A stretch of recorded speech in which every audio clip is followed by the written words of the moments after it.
Welcome to True Crime by Indie Drop-In. Each week we feature an episode from the best independent creators. Hit subscribe for more great true crime content. If you would like to support Indie Drop-In and get these episodes ad-free, check out our Patreon at the bottom of the show notes. Today's episode is from Ye Olde Crime. Don't forget to check out the show notes for links to subscribe and follow on social media. Enjoy the show. Begin.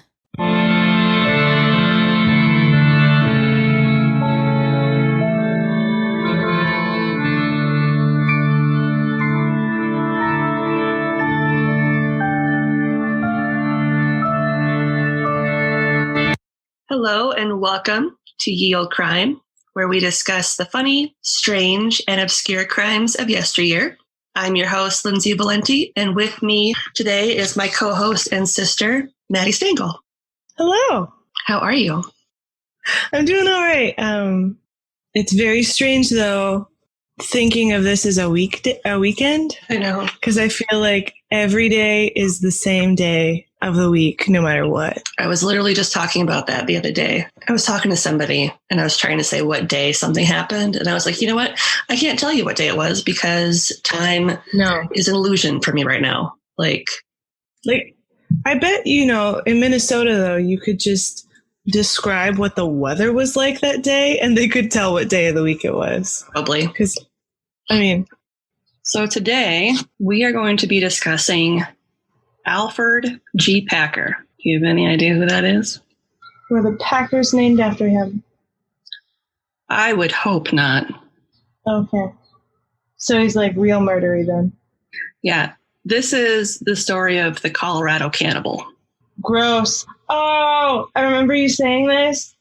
Oh no. I am so glad you are not eating right now. Oh no. Okay. The cannibal aspect of this is a very small part of the story, and I will give a trigger warning when we get into the really gross part of it. Okay. So if I've already made myself smaller to protect my body. So if you as a listener are like, nope, I will give you a warning and make some fun sound when it is safe for you to come back. Okay. So you know that ham button sound from 30 Rock? No. Does it just say ham? Yeah, ham. You should just have that, unless it's some copyright and Tina Fey will come after us. When we have more than 10 followers. Well, I could always just say long pig, because that's what they call human meat. The other way. Long pig? Long pig, yep. Oh, God. It's like white meat, only it's man.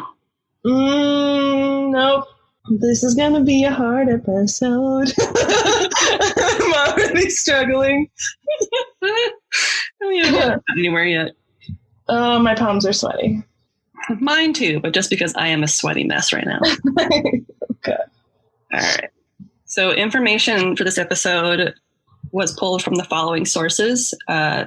Museums of the San Luis Valley website, the Colorado State Archives, 2013 Mental Floss article by Miss Celania. I also pulled information from the Things to Learn from the Life and Crimes of Alferd Packer website. There are things to learn from a cannibal? Yes. Oh, God.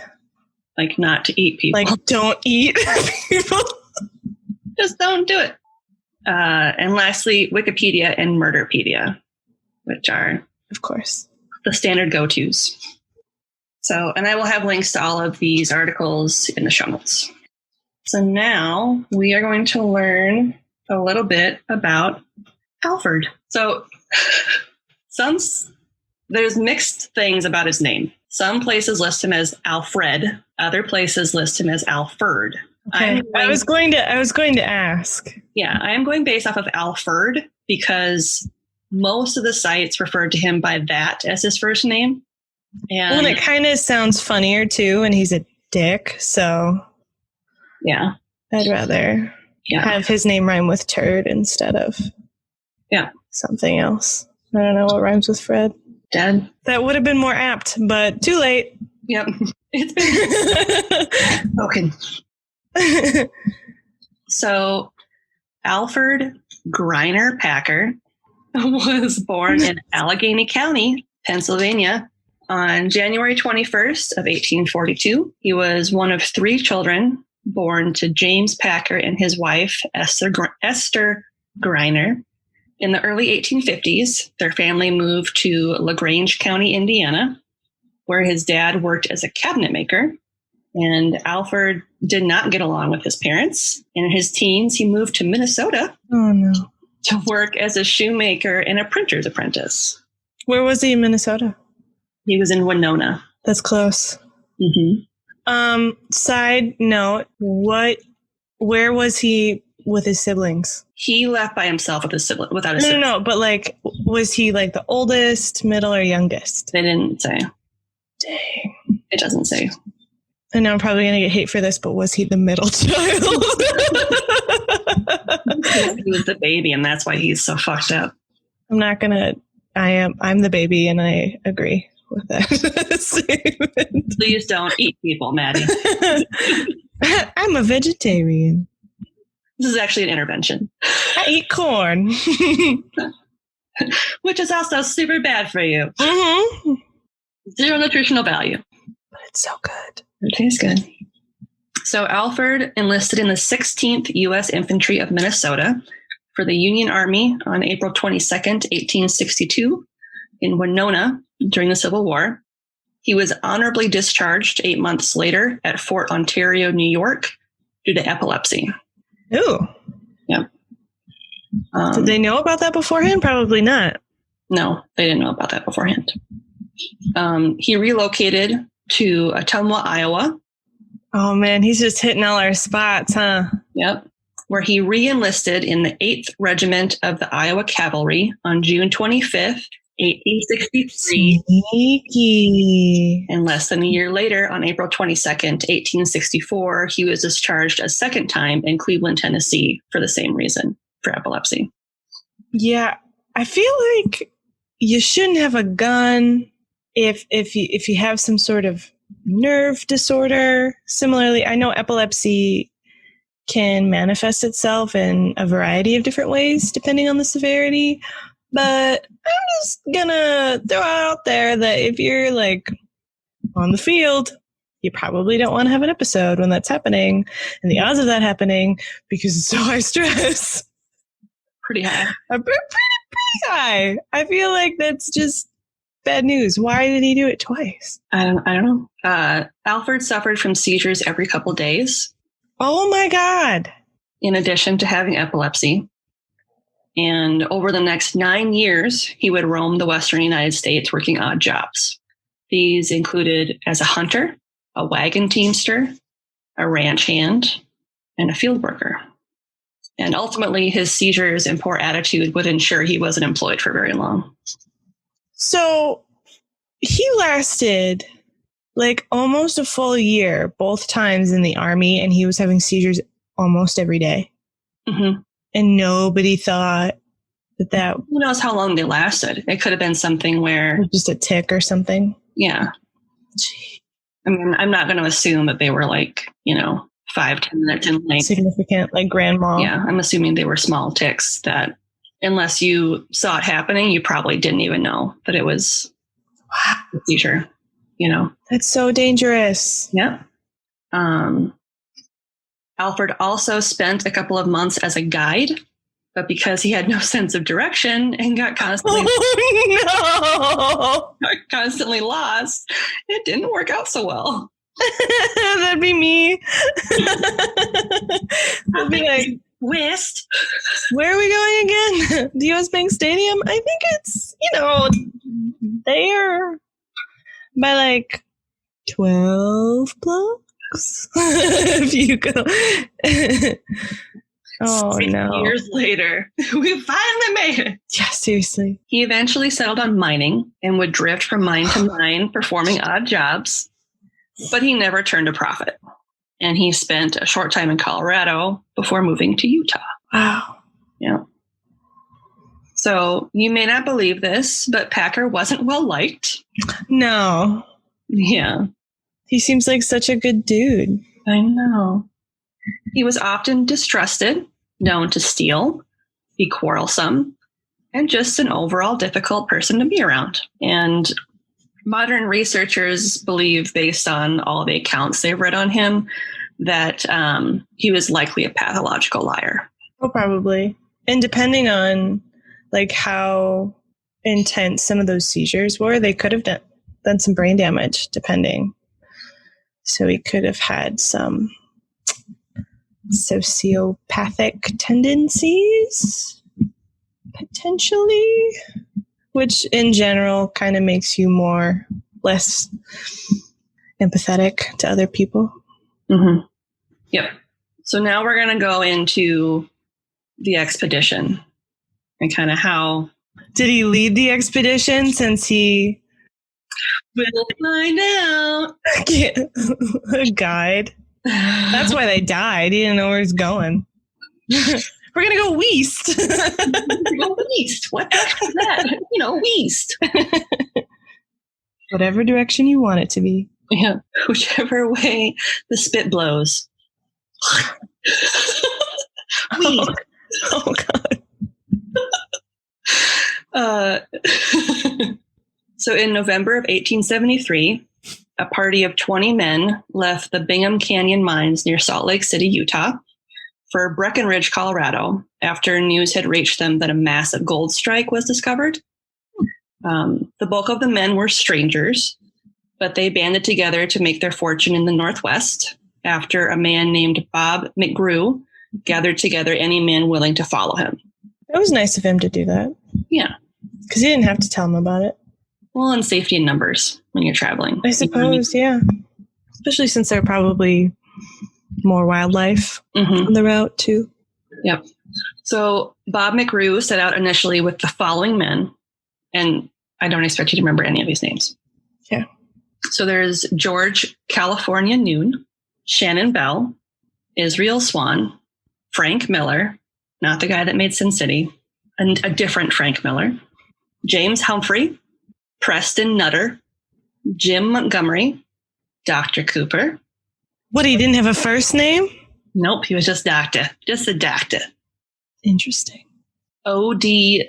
Lutenheiser, George Driver, Dave Shelton, Jean Frenchy Cabazon, Joe McIntosh, George Tracy, John McIntyre, Mike Burke, Old Sport of Sagouche, and Bill Miller.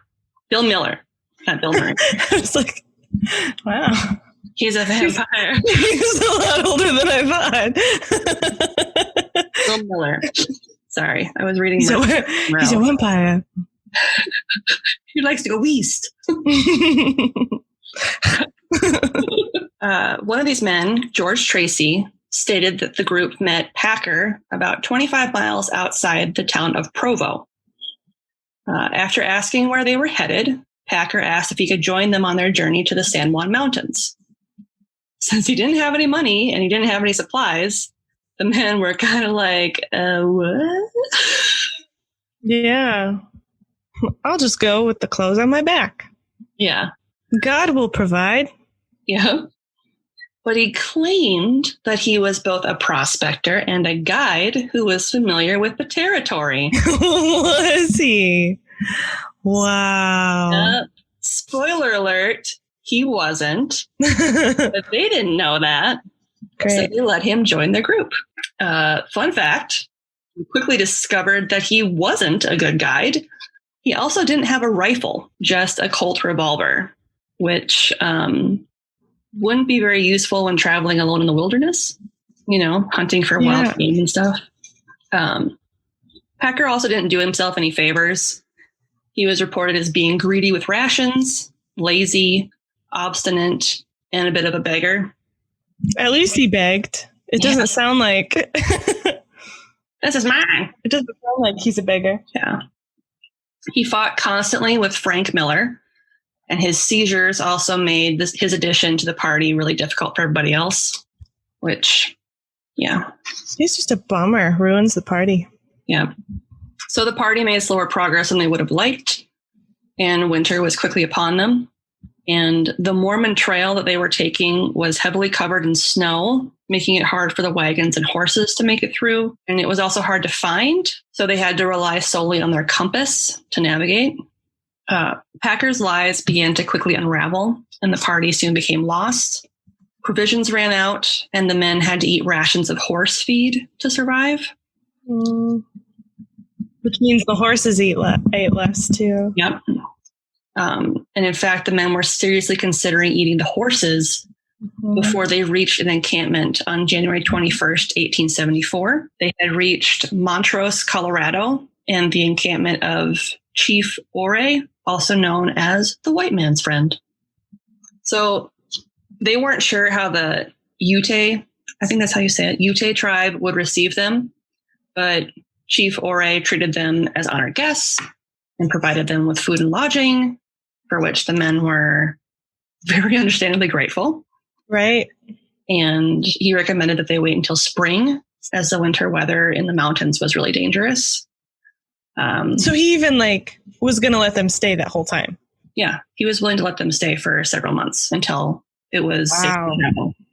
Yep, white people suck. Are you kidding? Yeah.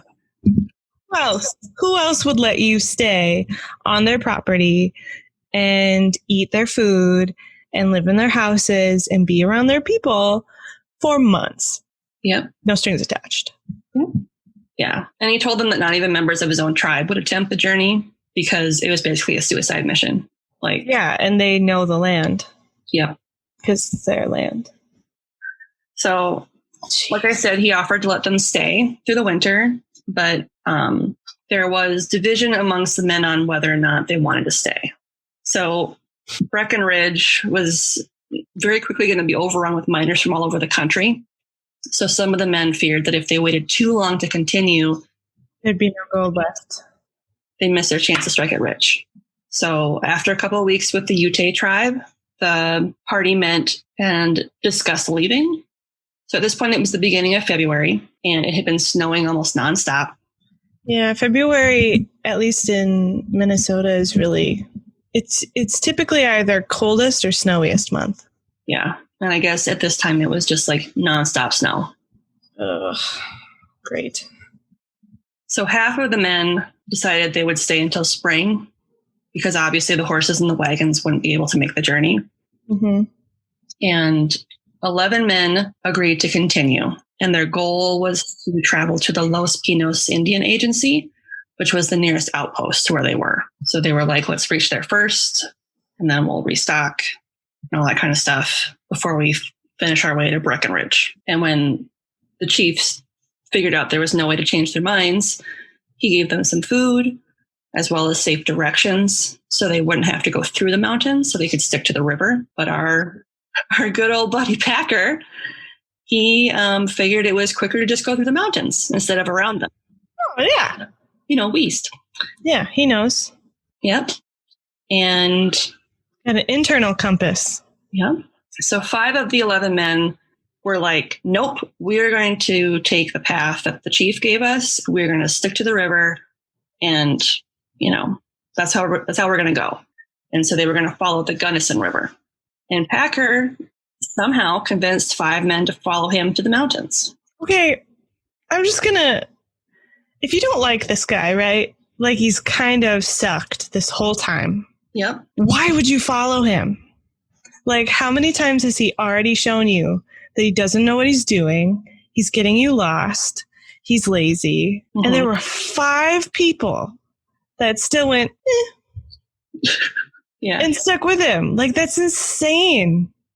But he was the only one of them that had ever been to Colorado. So they were using that as their basis for, well, he must know where he's going. Wow, they're terrible at making decisions.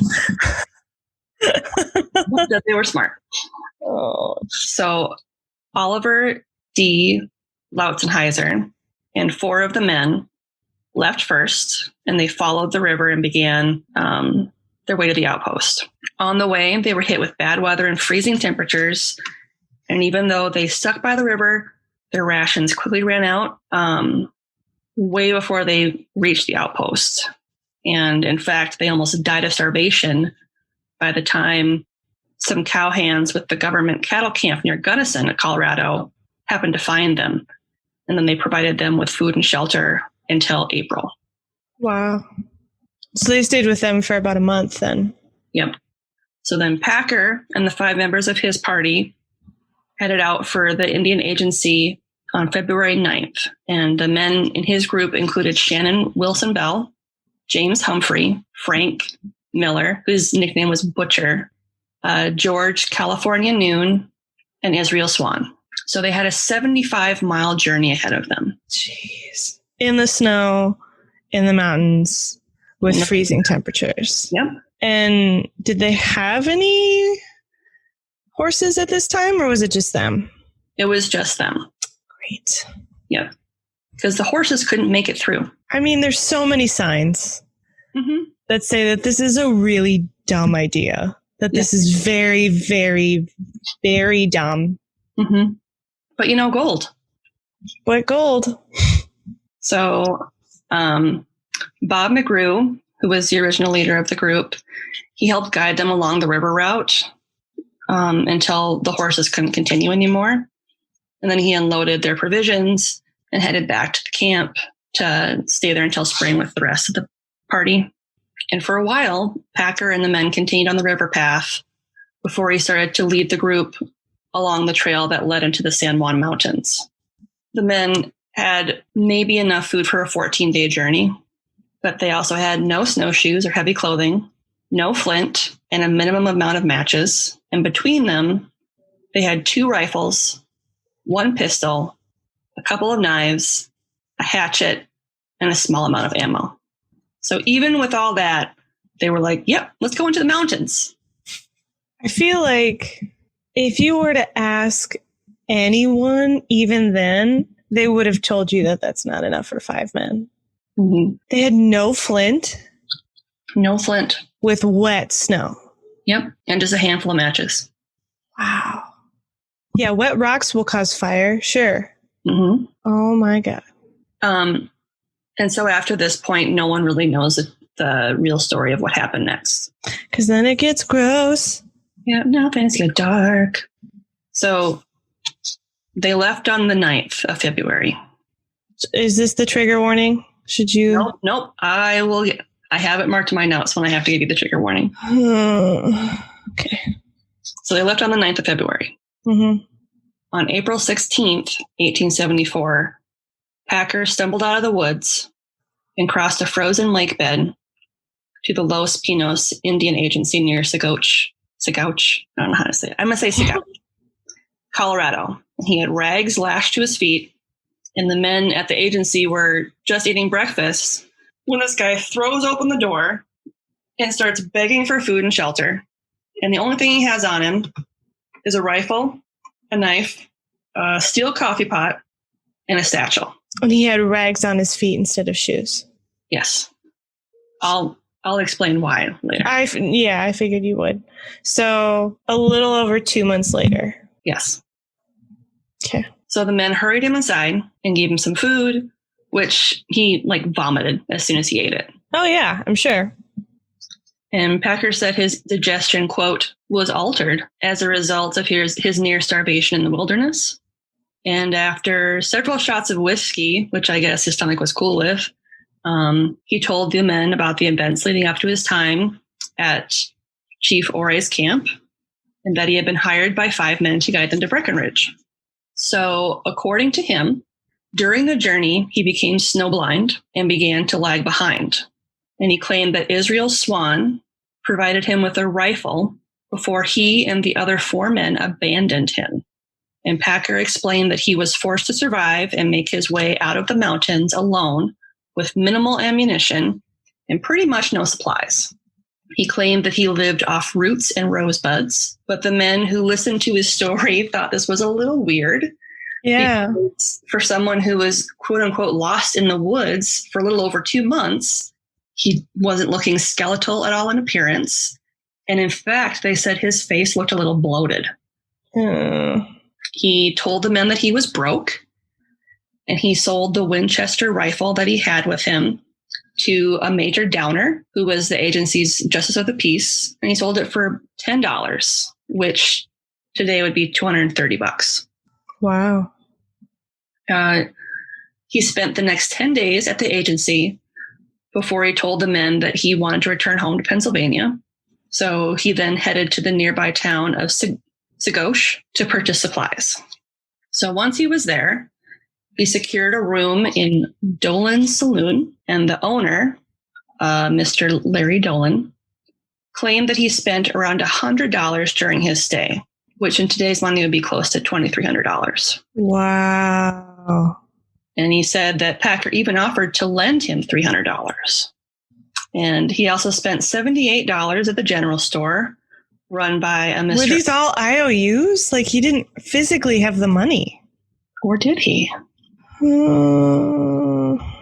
So he spent $78 at the general store run by Otto Mears.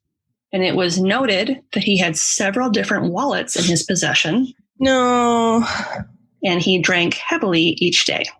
And after getting wasted, he would give conflicting stories about his journey and his detachment from the rest of his team, which quickly got the gossip mill going. Oh, I bet. Especially about the fact that he had all this money and no one had heard from his friends. So soon, Preston Nutter, who was one of the original guys that stayed at with the tribe, he came to town.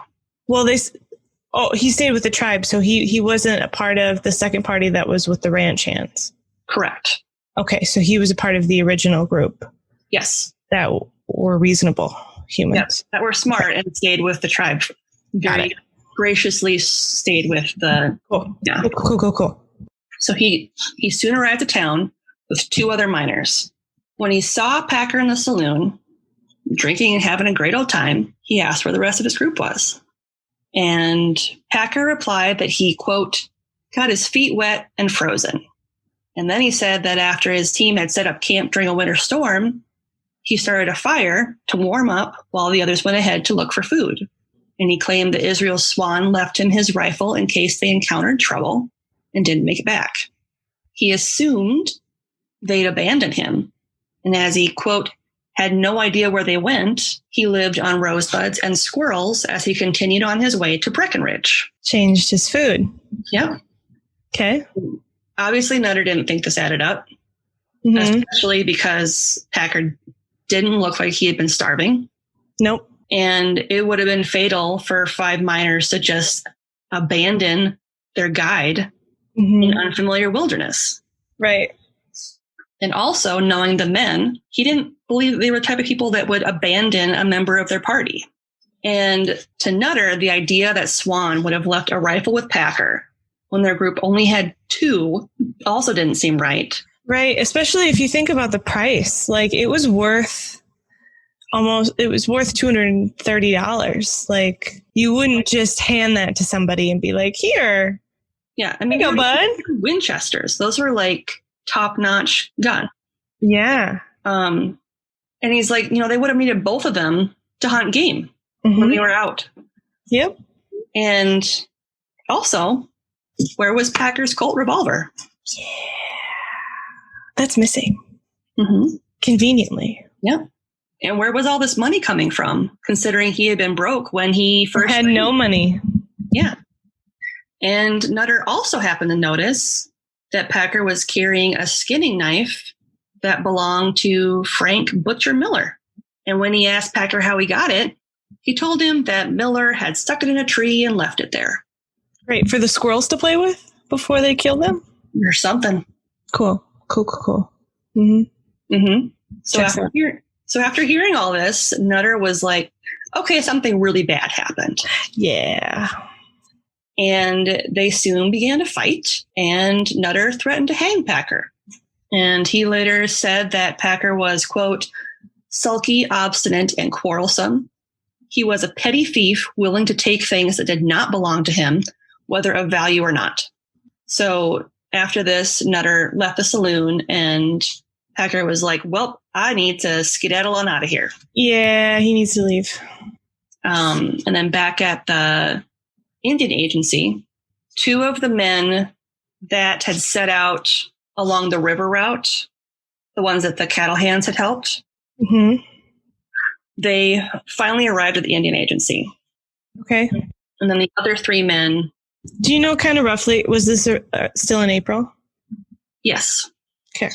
So, and then a couple of days later, the last 3 men showed up to the agency, and that included Alferd G. Lautzenheiser. Okay. And when they got there, they were greeted by General Adams, who told them that he had recently met with another member of their team, Alferd Packer. And he began to tell the men about how Packer had been deserted by the rest of his team. And when they heard this, they were like, yeah, no, they would not have done that.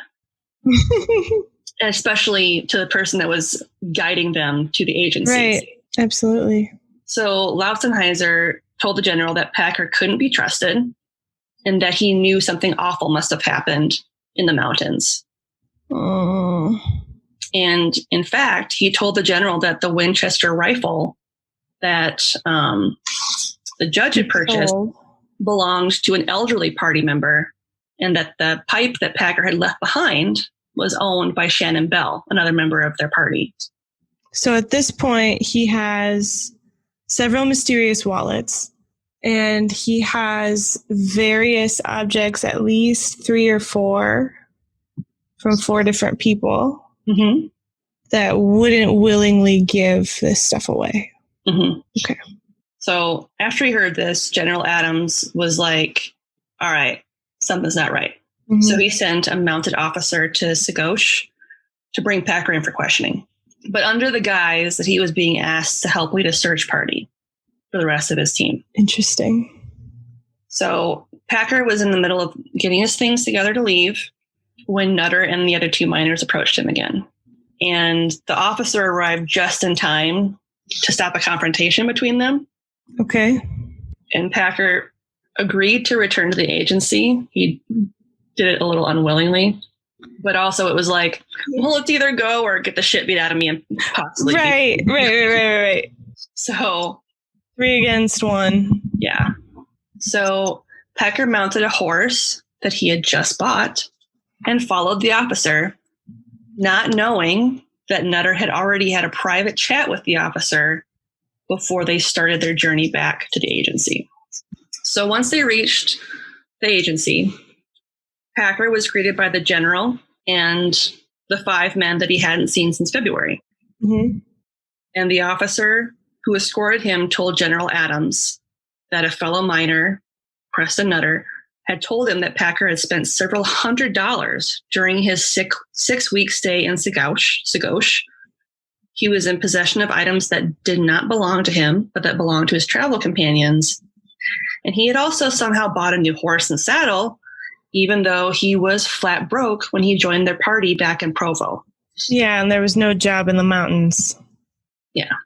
So Lautzenheiser demanded an explanation from Packer, who repeated the same old story and seemed incredulous that the rest of his team hadn't made it yet. And he even went so far as to act concerned for their welfare. Sure. So when Lautzenheiser asked Packer how he'd come into such money, he said that he'd gotten a loan from a man in Sagosh. So General Adams told Packer that if this was true, he wouldn't mind if he sent a man back into town to verify his story, right? And Packer was like, yeah, sure. And when the guy came back, he was like, yeah, no, I spoke to pretty much everybody in town, and they all said that he had several wallets and plenty of cash, and no one loaned him a penny. So General Adams gathered the 5 miners, Packer, and the agency officers to talk.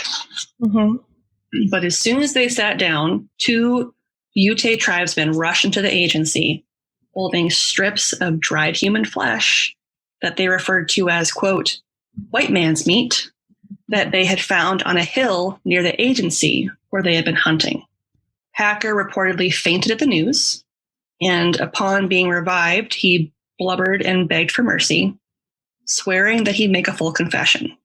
And after a long pause, he rather ominously told General Adams that, quote, it would not be the first time that people had been obliged to eat each other when they were hungry. And he then began to sob as he told one of what would become several different official statements over the next 30 years. So Herman Lauder, who was a clerk at the agency, transcribed Packer's first official statement. And this is paraphrased. The men had left Ore's camp with what they thought would be enough food for their 14-day journey. But before they knew it, they had used up all their provisions after navigating the difficult and exhausting terrain.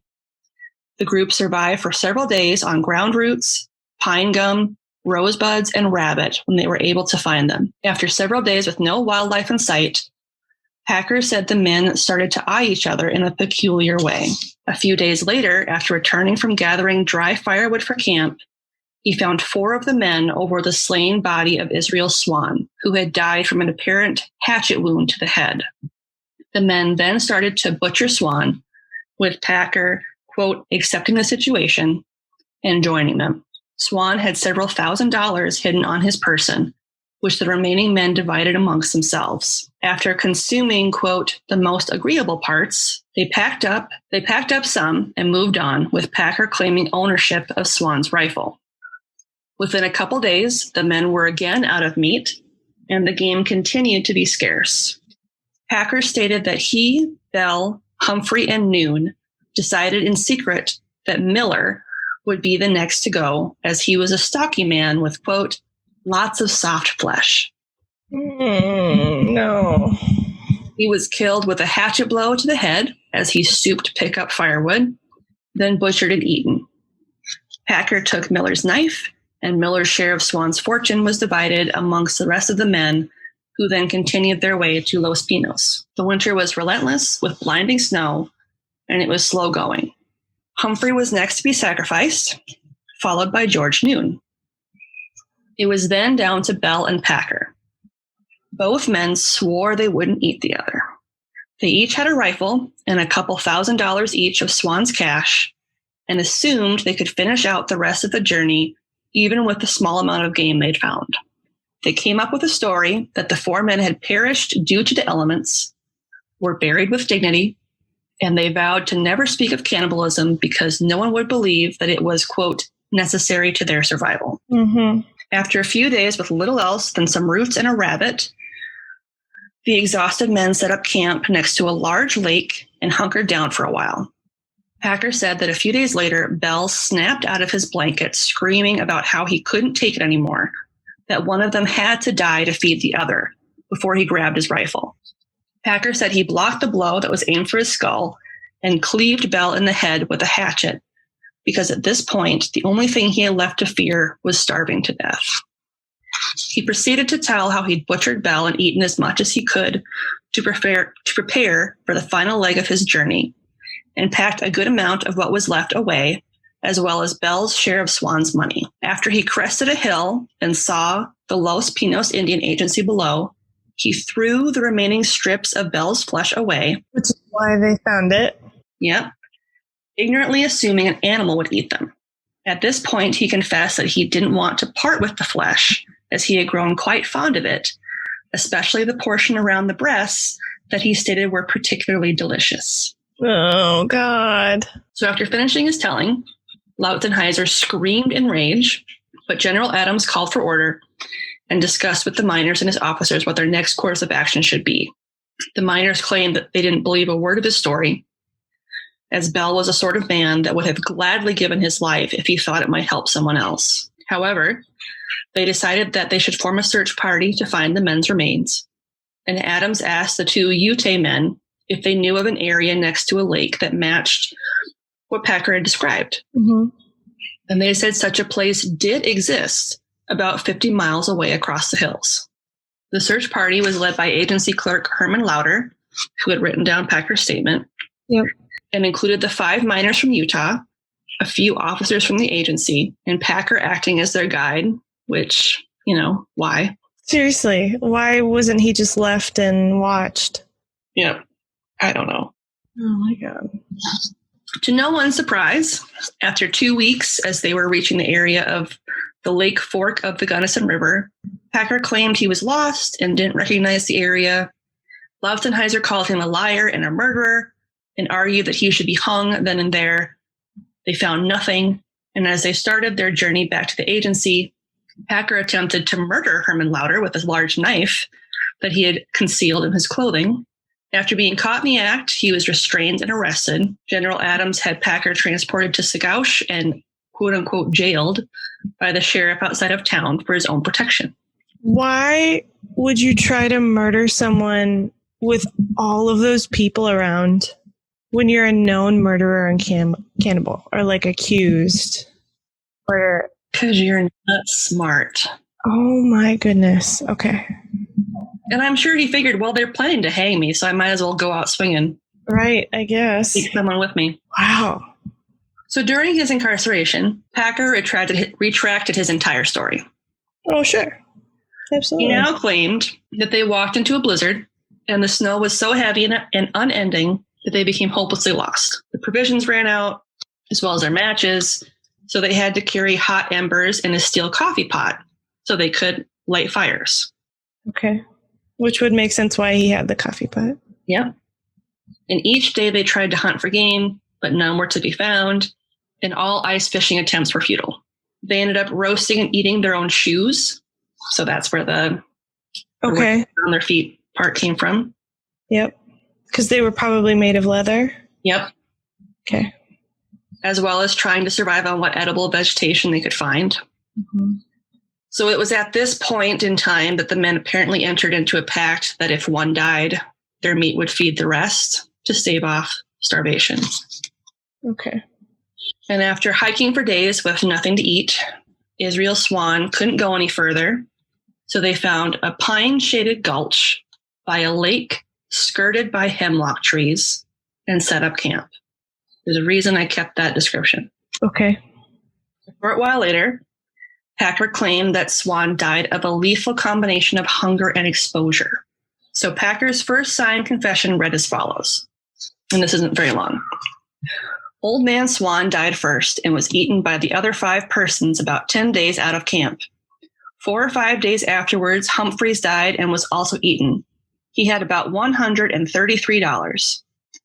I found the pocketbook and took the money. Sometime afterwards, while I was carrying wood, the butcher was killed, as the other 2 told me accidentally, and he was also eaten. Bell shot California with Swan's gun, and I killed Bell, shot him. I covered up the remains and took a large piece along, then traveled 14 days into the agency. Bell wanted to kill me with his rifle, struck a tree and broke his gun. Struck a tree and broke his gun. So he hit him, threw him next to a tree? So he tried to hit him with the gun and swung at him instead of shooting at him because they didn't have a lot of ammunition. Yeah. And broke the gun as he was swinging at him. Okay. That's how I read it. Got it. Packer later amended the story because, of course, stating that the men endured almost 20 days from Chief Oray's camp and more than 10 without any substantial food. He claimed that James Humphrey also died of exposure and that George California Noon was killed days later by Shannon Bell, specifically so he could be eaten, as there was no more meat to be had from the 3 men that had already fallen. Jesus. Yeah.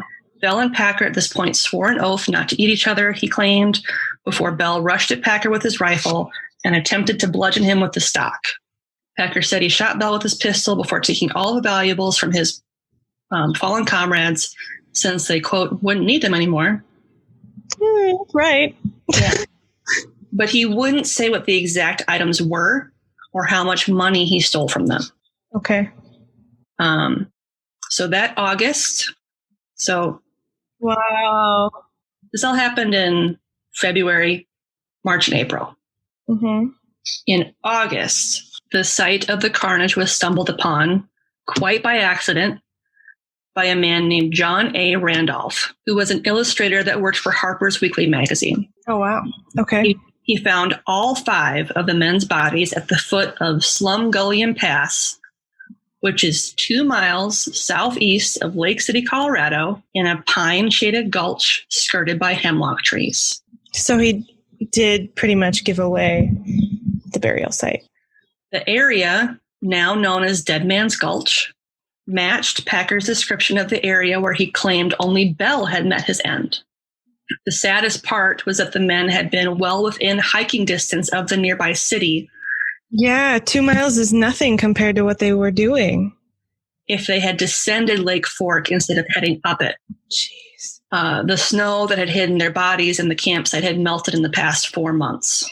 So John A. Randolph sketched the scene as he had found it before alerting authorities in nearby Lake City of the grisly discovery. The story was covered in the October 17th, 1874 edition of Harper's Weekly and included his original illustration of the site. Wow, that's pretty graphic for a magazine, isn't it? Mm-hmm. That would be pretty scandalous. So this is where we need our trigger warning. Wow, this is the trigger warning? Mm-hmm. Oh, God. Yep. Okay. All right, let's do it. All right. A Lake City coroner and local law enforcement set out for the site with some 20 volunteers and discovered the men in various states of decomp. So this would be in August, right? August. Okay. So it's hot.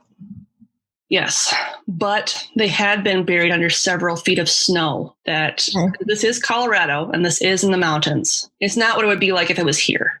Okay. Makes sense. Because they're, for the most part, pretty well preserved. Okay. Kind of makes it worse. Yeah. So the men were discovered in various states of decomp, having been exposed to the elements and animals for 4 months. Mm-hmm. The first people on the scene noted that extreme violence had befallen the men, and the area smelled very heavily of death.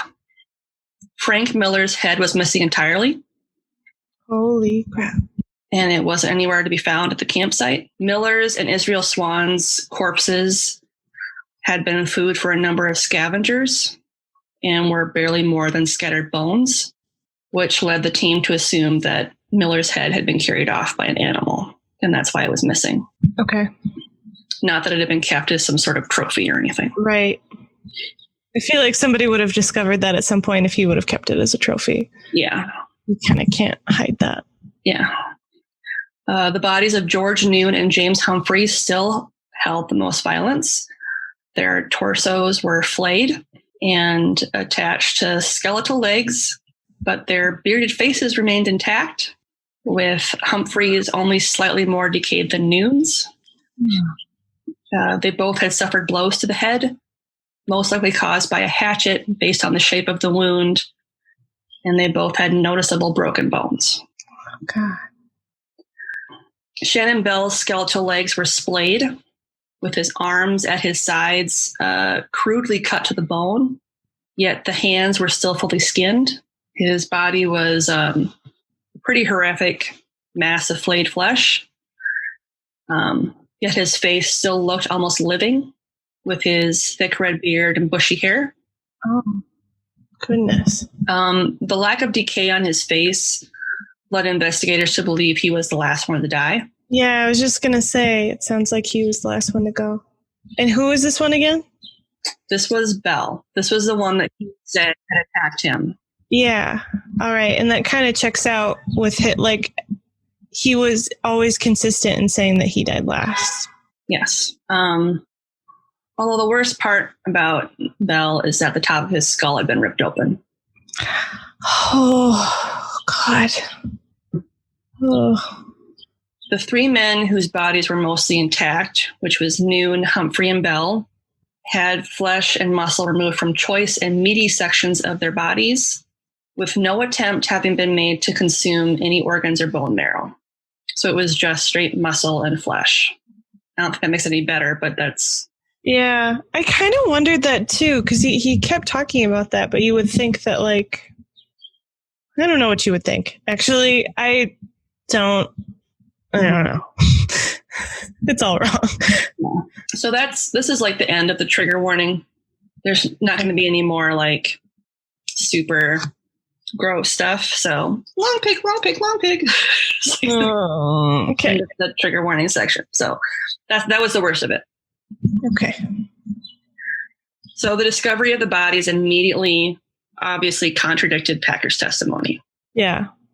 Because they had all perished in one spot, not over the course of several miles. Mm-hmm. None of it looked voluntary. Nope. Both Humphrey and Noon had large portions of, quote, edible flesh still remaining that could have been consumed before Bell supposedly went mad and attacked Packer as he had claimed. Yeah. And the men all had tattered rags around their feet, which held to Packer's statement that they had eaten their shoes. Yep. A worn and beaten path led from the bodies to a crude shelter that Packer had apparently made, and there was evidence that they might have been killed before their supplies had even been exhausted. Jeez. So he wasn't desperate, like, at all. He just did it. Mm-hmm. So the shelter held possessions that belonged to all of the slain men, and the theory was that Packer had killed the men before the supplies had run out with the intention of robbing them before taking off. However, his plans seemed to have been thwarted when he appeared to have gotten snowed in, which forced him to live off his victims by slicing off meat as needed. Gross. So Preston Nutter had accompanied the officers and the coroner to the site, and he was able to help identify the slain men as those who had been part of their original party. A broken rifle was found close to the bodies, and law enforcement believed it had been used to bludgeon one or more of the victims before it was broken in two. So that holds with his broken in two part of his statement. I'm just really surprised that he was able to take all these men down. Well, and I think I noted further down, but based off how they weren't defensive wounds. So they were probably sleeping. Yeah. Oh, jeez. And if he's getting them with a blow to the head, they're not going to say anything. You know what I mean? Yeah. Or if it's a gunshot, then they're all going to wake up. Right. So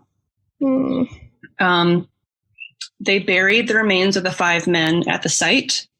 Nowadays, it's preserved and marked off as, historical property. And the search party returned to Packer's jail cell to confront him, only to find that he was missing.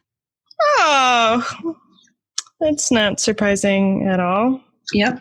So jail, quote unquote, was a very obscure way of describing the log cabin that had housed Packer on the property of the Sagoche County Sheriff. Yeah, but they didn't have to deal with cannibals often, so they probably didn't have a very good setup. Yeah. So for months, Packer had been living on the sheriff's property, which cost taxpayers lots of money to have him housed and under constant guard. Even though there wasn't any hard evidence, there weren't any bodies, and no formal charges other than the attempted murder of Louder had been placed against him. Jeez. Packer was allegedly passed a makeshift key for his irons, some supplies, and easily made his escape. Either way, the entire town believed that Packer was guilty of robbery, murder, or both, and he was threatened constantly.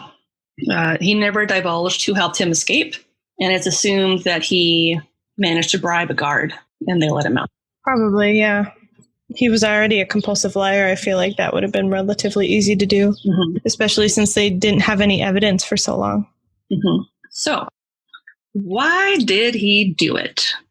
Most people believe that Packer joined the party because he saw an opportunity to make it rich by hyping up his non-existent skills as a mountain guide. But either way, his gross negligence led to the deaths of 5 men, which was a worse crime in the eyes of the public. The most popular theory is that he had already planned to kill and rob the 5 men before even leaving the chief's camp.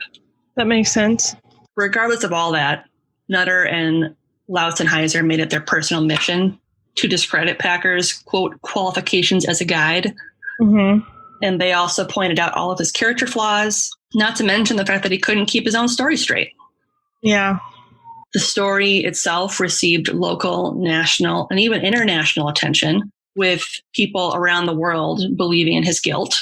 In regards to cannibalism, it wasn't really a new concept for people, unfortunately, because the story of the Donner Party incident of 1846 and 47 was already well known, and that was like 30 some years prior. And most people were understanding of the fact that people have to do what is necessary to survive in dire situations. Yeah, especially in the mountains. Yep. Fun fact, cannibalism itself isn't considered illegal Still? in the United States, even to this day. Oh, what? Unless it is the result of a murder in order to consume human flesh. But if you were to just like stumble upon a dead body and decide, I'm going to eat that, you can do it. It's not against the law. I feel like we shouldn't spread that news around. I am going to retract that statement. Yeah, I don't think that's a good idea to let people know that that's a thing. Oh, God. I read that and was like, that's gross. Is there like an organization that like PETA for people? Like, please don't eat us. Oh my God. There's just a person in a cage. It's like, don't. Please no. Oh. So, did he get away with it? Let's find out. Packer was discovered in Cheyenne, Wyoming on March 11th, 1883. It was 74 when we last saw him. So it's been almost 10 years since we've seen him. Great. Under the alias of John Schwartz by one of the original members of the Utah Mining Party, Jean Frenchy Cabazon. And the two encountered one another by chance when Packer approached him to purchase some supplies. Like, he forgot what this guy looked like and was just like, hey, man. Oh, probably. I mean, if he already had like sociopathic tendencies, which it sounds like he did, he probably couldn't recognize faces well. That, or like that shows his level of not caring at all. Yeah.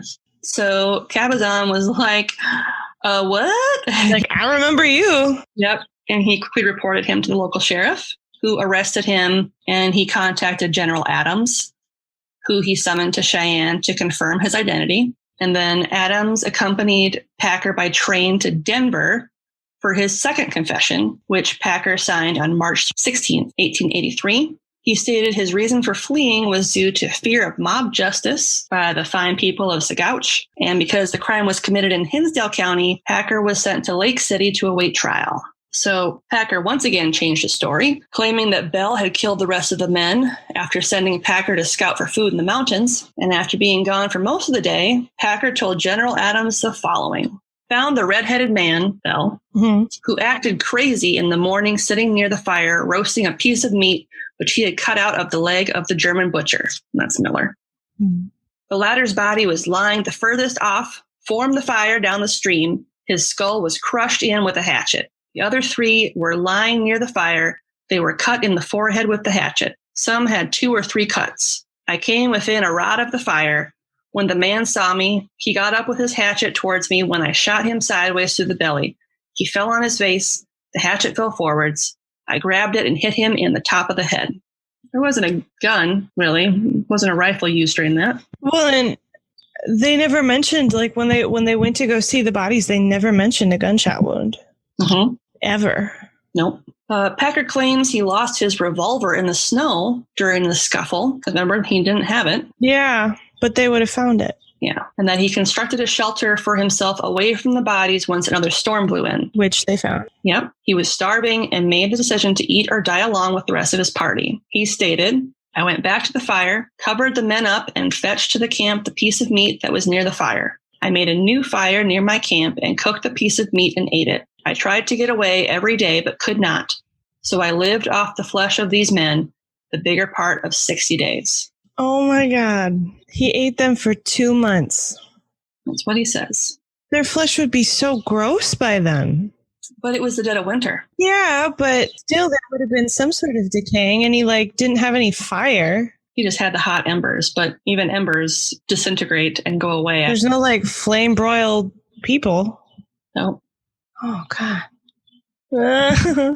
So when General Adams asked why he hadn't told him this 9 years ago, Packer replied that he, quote, was excited. I wanted to say something, and the story, as I told it, came first to my mind. He was excited to tell the story? Yes. And that was the first one that came to his mind. Okay. Yep. The prosecution argued that the only logical reason a man would have attempted such a doomed expedition in the first place was for the sole purpose of murder and robbery. Yeah. Yeah. Especially since they also foolishly thought that it would only take 2 weeks for them to go through that mountain pass in the dead of winter with all that snow. With a 75-mile journey. Yeah. In 2 weeks. Yeah. No. So at the start of Packer's trial, Israel Swan's family reported that he had left for the expeditions with $6,000 in cash and gold, which today would have been around $137,000. Wow.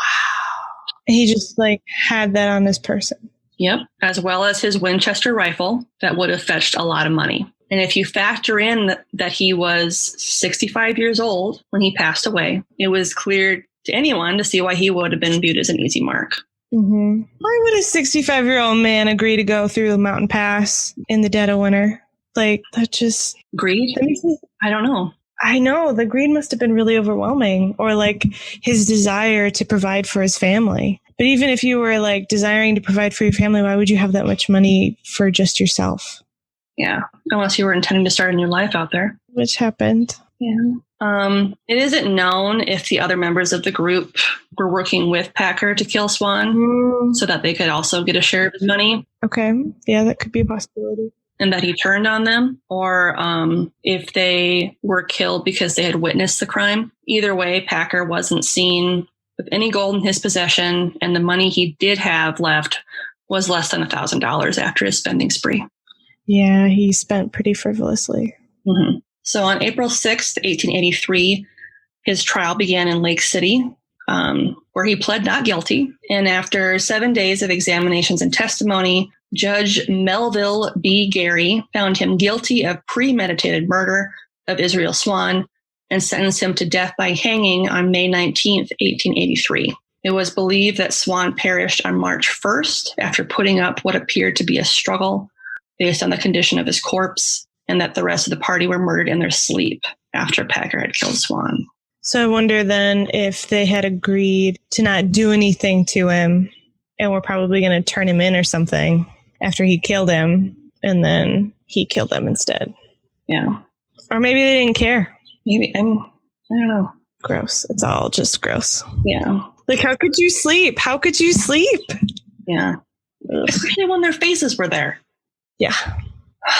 So several members of the original Utah Mining Party and the people of Sagauche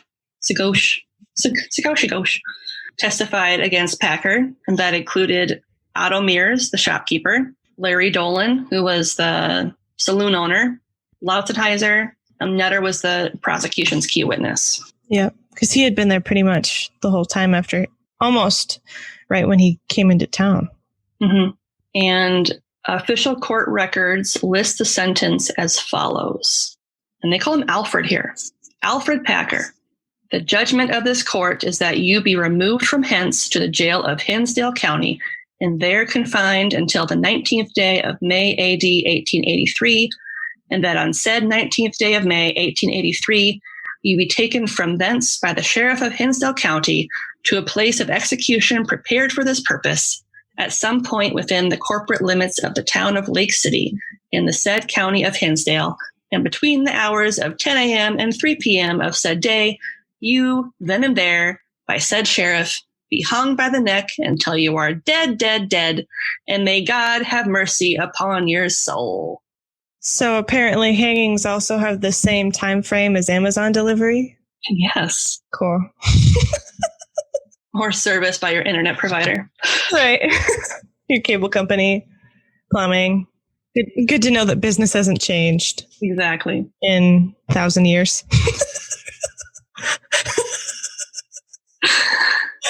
Yeah.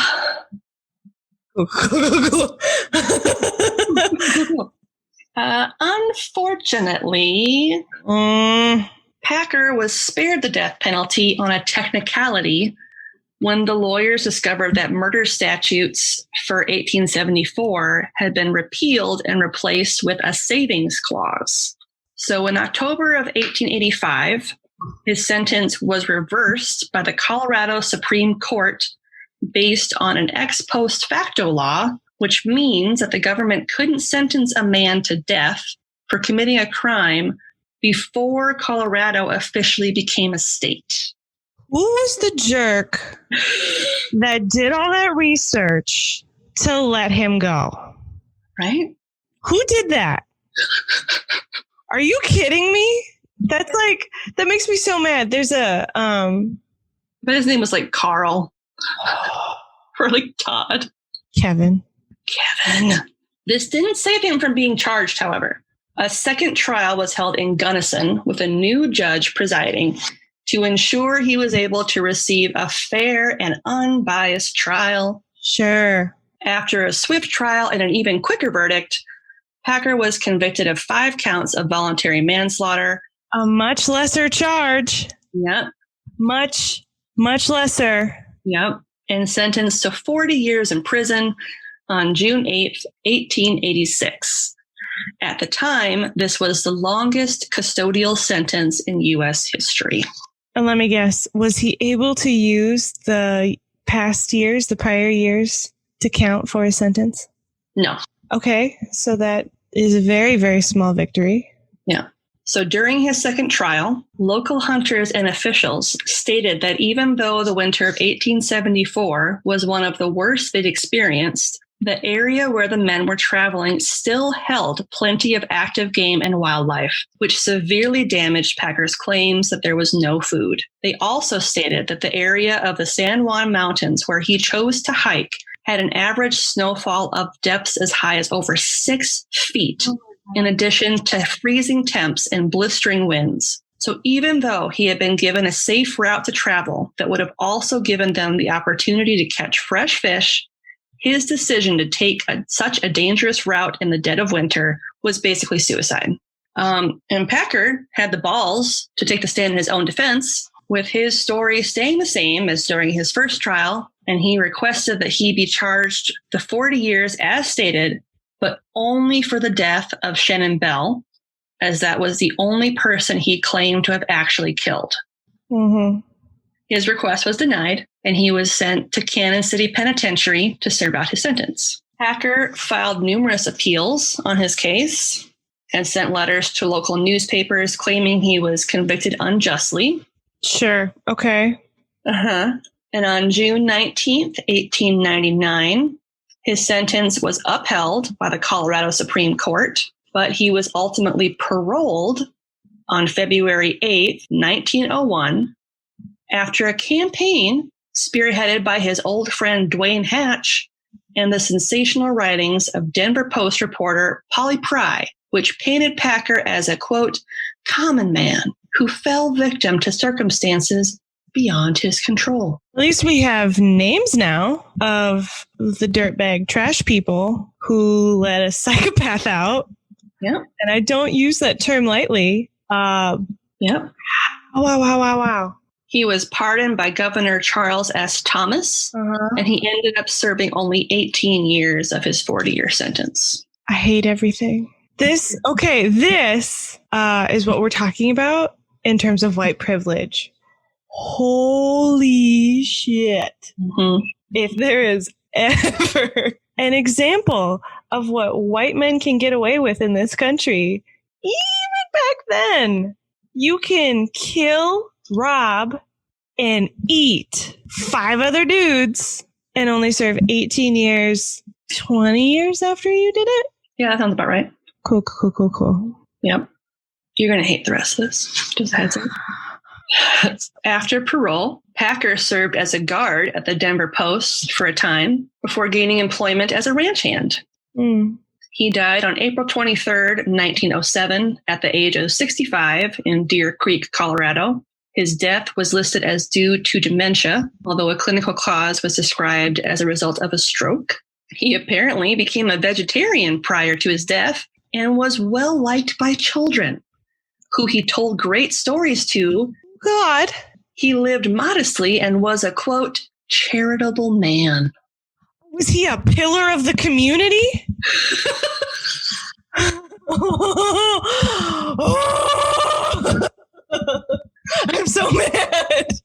Oh, and it gets better, Maddie.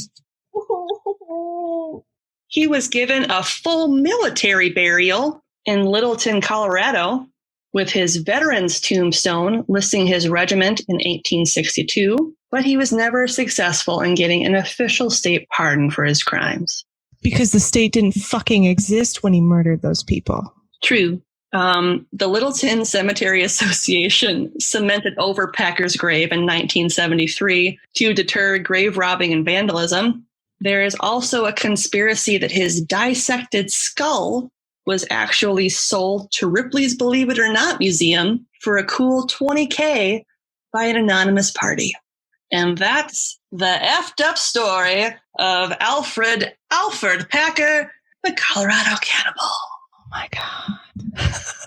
I am so not okay right now. I'm so mad. Oh God. All right. Digest it. Not to make a pun on the whole cannibalism thing, but I was just going to say. But let it out. Tell us why you were so disgusted. What are your thoughts, Alferd? I mean, I don't even know truly where to begin.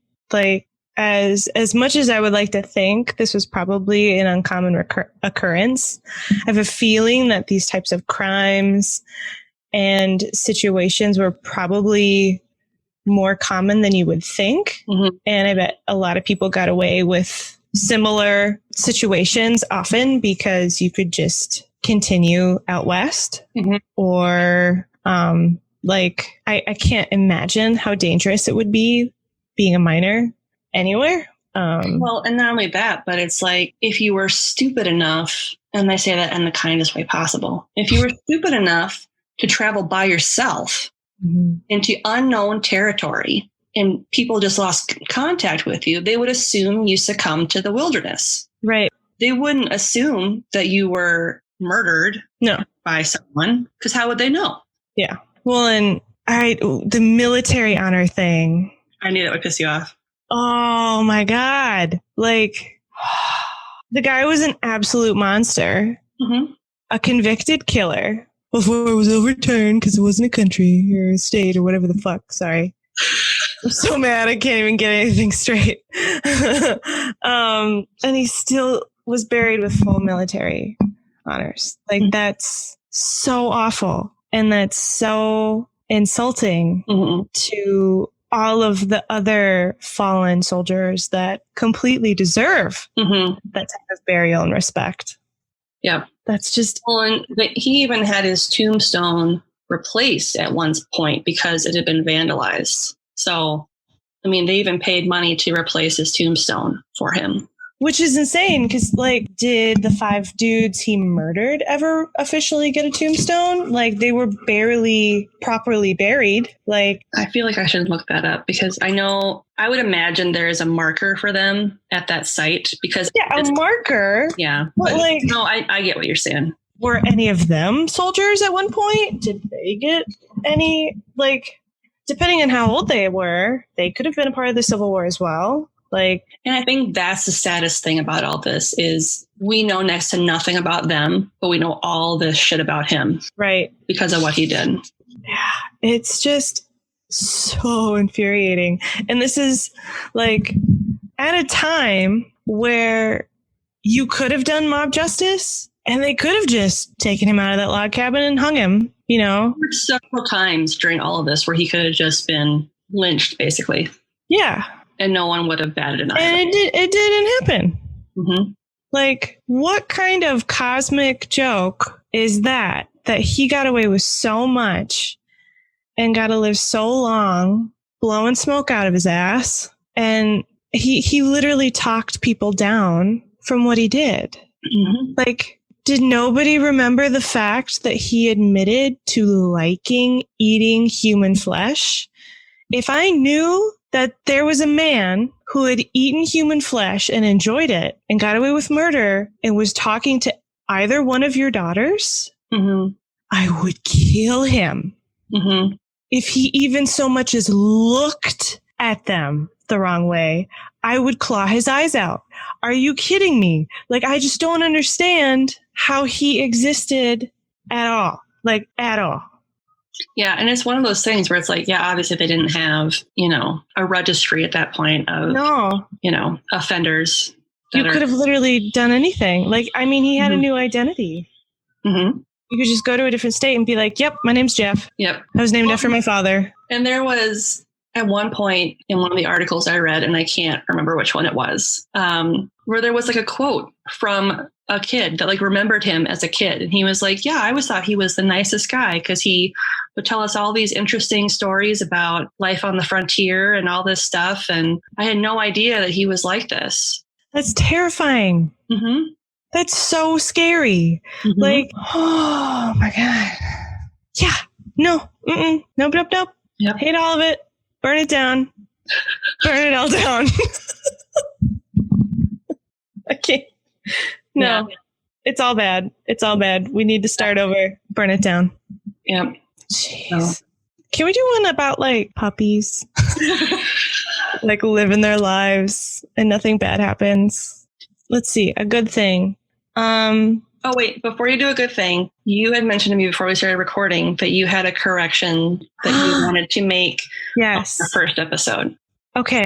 Our first episode was about the trans Allegheny lunatic asylum. Mm-hmm. And I'll let you pick up from here. Okay. So our dad, who it's his relative that his grandmother, yes, Rose would have been his grandmother, was the one who was in an asylum. The daughter that was born there was actually only with Rose for a year, maybe 2, not 16. I don't know why I said 16. I feel awful that I was that wrong, like so bad. But then she ended up living with an aunt for the rest of her formative years before she grew up and moved on. So I just wanted to say that I was super wrong and very dumb. And it was only like a year or 2 and not 16, which makes me feel a lot better about her life growing up. So sorry, Dad. Thank you for telling me. Thanks for being one of our 10 listeners. He was even like super nice about it. Wasn't even mad. He was just like, you're wrong. It's like, crap. Well, this is what it feels like. Right. It's probably going to be a consistent thing of me being wrong, but we'll see. Well, and I probably have pronounced a lot of towns wrong, and I should have looked up how to pronounce the Indian tribe in today's story. I'm hoping that how I said it was correct, but I'm sure if it wasn't, maybe someone down the road will correct me, and I will feel really bad about it. Yeah, probably. So it's going to be one of those things where like you're sleeping, you're trying to go to bed at night, and you think about every wrong thing you've ever done ever. That's why I have anti-anxiety medication. Mental health medication. Oh, boy. So yes, I was very wrong. That is the truer statement. We don't know if she was there for a year or 2. My dad thinks it was probably about a year before she moved with her aunt. So, yeah. So to a good thing. Mm-hmm. I spent a few days with our parents. I stayed at their house for almost a full week. And I had to bring my cat Smooch and my dog Willie. And our parents have 3 cats and 2 dogs. So it was a full house. And no partridge in a pear tree, though. Just a really nice woodpecker outside. Smooch has been there before. There was a period of time in my life where I was homeless for 2 weeks while I was scrambling to find a new apartment. And so Smooch, unfortunately, had to live without me while I looked for a place. But we were nervous because, cats tend to not get along with other cats. And they have a younger cat. His name is Felix, and he's a black cat, and he's very cute. He had a crush on Smooch, and they basically fell in love while we were there, and it was very sweet. He stared at her a lot, most of the day. He would just lay across the hall in front of her door and just stare at her. But they came together with their mutual love of catnip, and he He upset his sisters and they beat up on him after they found out that he became friends with her, which was kind of a bummer. You traitor. Yeah. They literally like hissed at him and like smacked him around a little bit after he smelled like her. But it was really cute. And I think Smooch was actually a little sad that we had to come back. So we had joked that the next time I come visit, instead of just bringing Willie, I'll bring Smooch and she'll just be a travel cat. We'll just like come with us, I guess. I don't know. We'll see. Stay tuned. But she's an older lady. I don't want to like stress her out by moving her a lot, but she really liked Mom and Dad's house. It has a lot of windows and a lot of nature. So I knew she'd like it because it has a bunch of birds and squirrels and stuff like that. Little spiders and stuff in the windows to look at. That's cool. Yeah. What about you? I was going to tell you, because I have recently delved into the world of scented candles. Welcome. Thank you. And I picked up a Leo scented candle by Studio 62 at Target, and it smells fucking amazing. And it is, I specifically kept the thing so I could tell you what the scents are. So it's white amber, iris, sandalwood, and sage. Oh, I'd like that. How did they know? I don't know. I was going to get you one for your birthday, so stay tuned. Because we are both Leos. Yeah. Yes, we are. We traded birthdays. We did. We didn't know it at the time. We did. I was 2 weeks late, and she was 2 weeks early. 6 years apart. Yop, yop, yop. All right. Anything else? I don't think so. No. All right. Well, in that case, you can find us online at yeoldecrimepodcast.com and follow us on social media at Ye Olde Crime Pod on Twitter and Ye Olde Crime Podcast on Instagram. You can also email us at yeoldecrimepodcast@gmail.com. If you have any stories you'd like to request, it can be anything that's murdery, true crime, paranormal. I love that we just like included paranormal and it's Ye Olde Crime. Well, I mean, there are paranormal aspects of crimes. Usually hauntings have to deal with murder or crimes. Stretch. I'm not complaining because I think it's really interesting. Yep. But yeah. I mean, we did cover a cryptid. So I know.